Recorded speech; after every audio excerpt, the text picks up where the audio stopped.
Hey there, how's everyone doing? I'm really happy to have you with us from all over the world.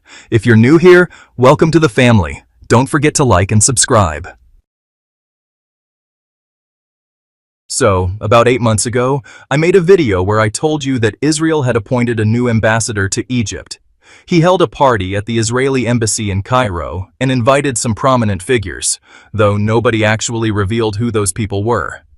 It was all kept secret. No one said who attended and who didn't, and no names were released about the event. But the strange part was that Egypt didn't want to officially approve or recognize the new Israeli ambassador. And now, things have taken a serious turn. In response to Egypt's refusal, Israel seems to be retaliating in other ways. According to the Jerusalem Post, the relationship between the two countries is rapidly deteriorating, heading in a really bad direction. The most alarming part of the report is about a leaked meeting with Netanyahu inside the Knesset. He revealed some very serious information about the Israeli-Egyptian border and also discussed in detail what Israel plans to do in Gaza, including their strategy and movements. You really need to watch this video till the end because there's a lot of critical information that Arab media hasn't covered, while Israeli and American media are talking about it non-stop. But before I explain what Israel's done in response to Egypt, I need to give you the full backstory. So here's the big new update. The cut in Israeli gas exports to Egypt. What exactly happened? Let's start from that leaked Netanyahu meeting. According to a report by Times of Israel, Netanyahu was in a closed session with the Knesset's Defense and Security Committee, and he said something very dangerous. You know why we're destroying houses in Gaza? So that Palestinians don't think about staying there. In other words, the destruction is meant to force Palestinians to leave Gaza. It's not random. The idea is that by making the area unlivable, Palestinians will have no choice but to leave. Then he mentioned something even more worrying. Israel is creating a zone near the Egyptian border to receive Palestinians, around Rafah, the southernmost part of Gaza. He said they're expecting around 2 million Palestinians to end up there. But here's the shocking part. Netanyahu said that any Palestinian who enters that zone won't be allowed to return to Gaza. That was the first time I'd ever heard that.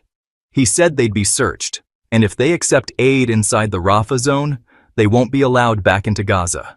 So why would Palestinians agree to receive aid only in Rafah and not inside the rest of Gaza? Well, Netanyahu explained that they've created a new body called the Gaza Humanitarian Aid Authority, which will distribute aid only in the south, specifically around Rafah, and not in northern Gaza. The aim? To push people further south toward Egypt's border. This means aid won't be delivered anywhere else, which will speed up the evacuation of northern Gaza. Imagine, over 2 million people crammed into that one area. What Netanyahu said is incredibly serious, but he also made 2 points for fairness, as he put it. Don't expect us to build settlements inside Gaza. That's what the report from Times of Israel claimed. Netanyahu told the committee not to expect any new Israeli settlements in the area. But then one Knesset member interrupted, and this shows you how deep and twisted their planning goes. Look, America isn't really helping implement Trump's old plan to relocate 2 million Palestinians to Sinai and Jordan. That plan also included the U.S. governing Gaza or building infrastructure there. But Trump isn't following through anymore, so we, the Zionists, are the ones still pushing this forward. Then he proposed a diabolical idea to drag America into Gaza. Build a few small settlements in Gaza, and move in American-Israeli Jews, those who have U.S. passports and live in the U.S. Let them live in these new settlements. Then, when they're attacked or under threat, the U.S. military will have to get involved in Gaza. He gave an example. Remember how Trump did everything to free that Israeli soldier Aiden Alexander? He turned the world upside down. Now imagine an American citizen, not just a dual national, living in Gaza. If anything happens to them, the U.S. will have no choice but to get involved militarily. It's an evil strategy one of the lawmakers proposed to Netanyahu. The report doesn't say whether Netanyahu approved it or not, but this is the level of thinking going on. Why did I start with the Times of Israel report? Simple, because everything happening now is affecting Egyptian-Israeli relations. Look, based on the peace agreement Egypt signed with Israel back in 1979, Egypt officially recognizes Israel as a state. So according to the agreement, each country should have an ambassador in the other's capital. It's standard diplomatic protocol. The last Israeli ambassador officially working in Egypt was a woman named Amira Oran. She recently gave an interview to Haaretz and said, Egypt refuses to accept or approve the new Israeli ambassador. She explained that in diplomacy, it's totally within a country's rights not to approve a proposed ambassador. Now, has Egypt officially announced they're rejecting the ambassador? No, they just don't respond. Every time Israel reaches out to get their new ambassador approved, Egypt ignores them. That silence is, in itself, a message. They don't want the ambassador. And like I told you 8 months ago, Israel already sent their new ambassador to Cairo, and he's physically there, but Egypt hasn't acknowledged or approved him. During an official ceremony where 23 new ambassadors presented their credentials to President Abdel Fattah el-Sisi, the Israeli ambassador wasn't even invited.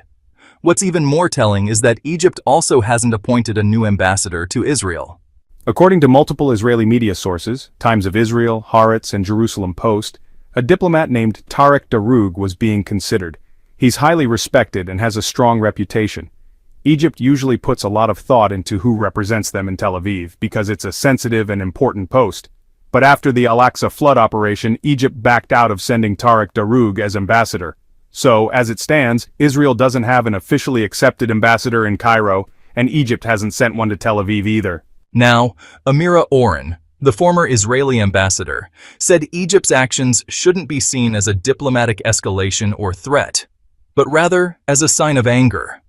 Egypt is upset with Israel's actions, particularly pushing Palestinians toward the Egyptian border and pressuring Egypt to open its borders to let them into Sinai. This looks like forced displacement, not voluntary relocation, and Egypt isn't okay with that. Even more serious, President Sisi no longer speaks directly to Netanyahu. That means communication between the two countries is now mainly handled through Egyptian intelligence, which is a step down in diplomatic relations. So clearly things aren't going well between Egypt and Israel Israel isn't happy about it. In response, Israel is playing the energy card. Just yesterday, TV host Al-Araby made a point.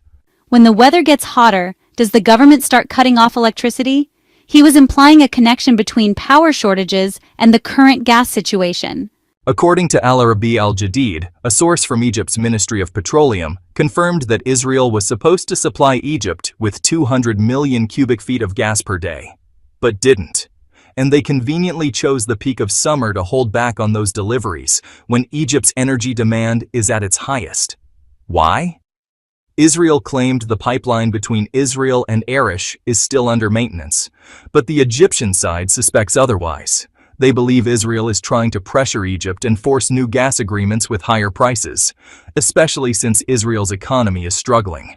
What's more, Italy's Eni, the company responsible for expanding Egypt's Zohr gas field, has been delayed in delivering new gas supplies, and some foreign energy companies have started to pull out of exploration projects in the Red Sea. So Egypt is feeling squeezed, from delays in domestic production and from reduced gas imports from Israel. To deal with this, Egypt has started talks with Qatar for long-term gas import deals. They're also seeking 14 emergency shipments from European and American companies to help cover domestic needs and avoid power outages during the summer. Bottom line, Israel is using the gas supply as leverage, because Egypt is refusing to accept a new Israeli ambassador. They're playing politics with energy and trying to use Egypt's current energy vulnerabilities to their advantage. This is a big issue for Netanyahu, especially now when he's feeling increasingly isolated. One major factor driving him crazy is that Donald Trump still hasn't decided which Gaza strategy he's going to support. The Israeli plan for a full-scale military operation, or an alternative backed by Arab states and potentially announced in Saudi Arabia. If Trump publicly supports the Arab-backed plan, that would be a disaster for Netanyahu. It would sideline him politically and show that he's lost influence even with his closest allies. Anyway, thanks so much for watching. Let us know your thoughts in the comments, and don't forget to like, subscribe, and turn on the notification bell. At S News, we're committed to bringing you honest and balanced news. See you in the next video.